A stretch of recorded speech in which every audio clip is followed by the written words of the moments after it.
რუსული ნავთობის პირველი პარტია საქართველოშია და ეს უკვე შემოსავლების სამსახურმაც დაადასტურა. ყულევის ქარხანაში ნავთობი რუსნეფტმა გამოაგზავნა. ტანკერმა კაისერი 105,340 ტონა ნავთობი ნოვოროსისკის პორტიდან ჩაიტანა ყულევის ტერმინალში. ინფორმაციის გამხელა შემოსავლების სამსახურს საერთაშორისო მედიის გააქტიურების შემდეგ მოუწია.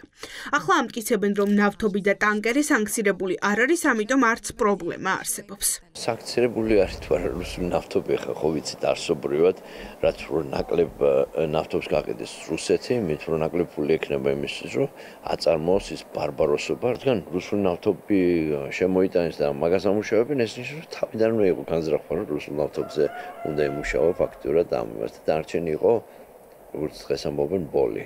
ფაქტია, რომ რუსეთს ვეხმარებით ფულის გენერირებაში, სადაც ვერ ყიდის რუსეთი და პრობლემა ექმნება ნავთობის გაყიდვის, იმის მაგრად უცებ აღმოჩნდა გასაღების შედარებით პატარა, მაგრამ ბაზარი საქართველოში. მიუხედავად იმისა, სანქცირებულია თუ არა ჯერ რუსნეფტის ნავთობი, ქვეყანა რეპუტაციულ ზიანს ვერ გადაურჩება. საქმე შესაძლოა სანქციებამდეც მივიდეს.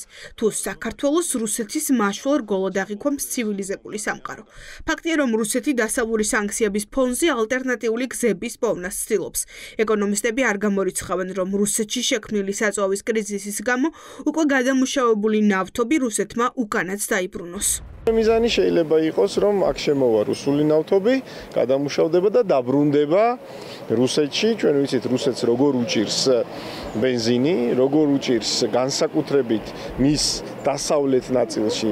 საქართველო ცდილობს და მისი ბიზნეს ელიტა და პოლიტიკური ელიტა ცდილობს, რომ ისარგებლოს ომით უკრაინაში და ბ გააღრმავოს ბიზნეს კავშირები რუსეთთან.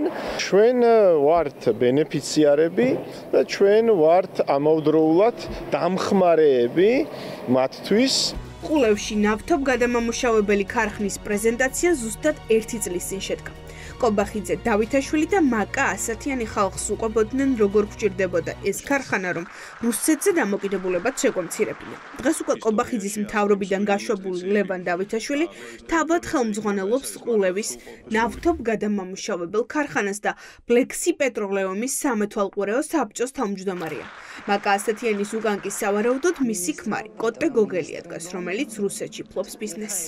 გადამუშავების სერიოზული პრობლემები აქვს რუსეთს და ისინი ცდილობენ, რომ საკუთარი ნედლი ნავთობი რაიმე გზით ერთის მხრივ დივერსიფიკაცია გაუკეთონ და მეორეს მხრივ გადაამუშავონ, სადაც შესაძლებლობა ექნებათ. მათგან შეძენილი ნავთობი შესაძლებელია იურიდიულად იყოს გამართული და ასე ვთქვათ, გარეცხილი, თუმცა რეპუტაციულად თუ შევხედავთ, ამ შემთხვევაში ჩვენთვის რეპუტაციულად საკმაოდ დიდი პრობლემა არის. ეს ქარხანა გადამუშავებას აკეთებს თუ უბრალოდ შემოდის საწყობდება, ანუ წარმოშობის სერტიფიკატი შეიცვლება, ანუ ძალიან ბევრი манипуляცია შეიძლება მოხდეს. ამ ყულევის ტერმინალს ლევან დავითაშვილი მფარველობდა, ეხლა გამოჩნდა.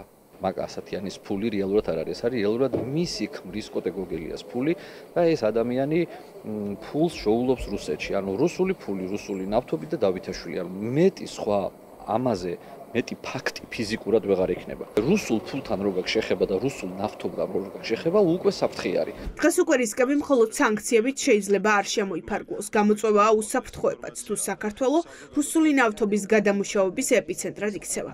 ექსპერტები არ გამორიცხავენ, რომ როცა უკრაინა რუსულ ნავთობ ობიექტებს ანადგურებს, ყულევიც მათ ლეგიტიმურ სამიზნედ იქცეს.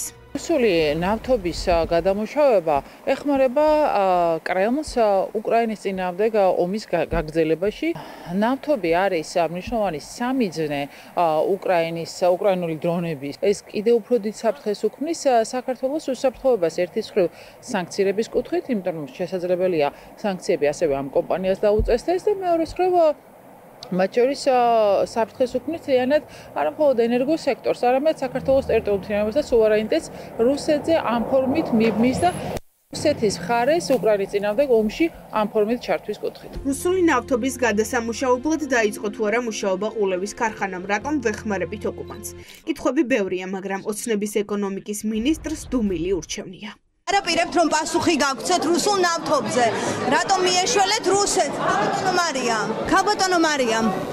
ყულევის ქარხანაზე გვაქვს კითხვები, რატომ ამუშავეთ, რა მიზნით? თავარია რომ ეს ნავთობი მისი მფლობელები, მის სადაც დანიშნულების ადგილი, სადაც იგზავნება, არ არის სანქციების ქვეშ. როდესაც სანქციების ქვეშ არ არის, ბუნებრივია, ყველა გადამამუშავებელი ქარხანა იქნება, მიმღები იქნება თუ გამშვები, ყველას აქვს უფლება გამოიყენოს ესა თუ ის ნავთობი. ყულევის ნავთობ გადამამუშავებელი ქარხანა საქართველოს განვითარების ფონდმა 5 მილიონი დოლარით დააფინანსა. სესხი კომპანიას ქართულ ბანკმაც მისცა.